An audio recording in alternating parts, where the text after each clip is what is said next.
ராஜாங்கம் சொல்றாரு, பொதுக்கூட்டம் ஆரம்பிக்க நேரம் ஆயிருச்சு. இன்னும் கூட்டத்தையே காணமே சன்னியாசி. ராஜாங்கம் வீட்டுல இருக்க எல்லாரும் மக்களை பொதுக்கூட்டத்துக்கு வர சொல்றாங்க. எல்லாரும் எங்களுக்கு வேற வேலை இல்லையான்னு சொல்றாங்க. சன்னியாசி சொல்றாரு ராஜாங்கத்துக்கிட்ட, நீங்க தான் தமிழ்ச்செல்வி குடும்பத்துக்காரங்களை ஆள் வச்சு அடிச்சிங்கன்னு பொதுமக்கள்லாம் கோவத்தோட இருக்காங்க. ராஜாங்கமும் கேட்ட உடனே கடுப்பாயிடுறாரு. ராஜாங்கம் அரசியல் கட்சி தலைவர்கள்லாம் மேடையில உட்கார்ந்துருக்காங்க. கொஞ்ச நேரம் பாக்குறாங்க.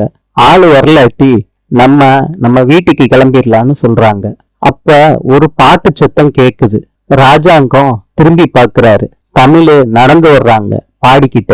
கருப்பு சொல்றாரு சேது கிட்ட, மாப்பிள தமிழ் தான் பாடிக்கிட்டு வருது பாரு மாப்பிள.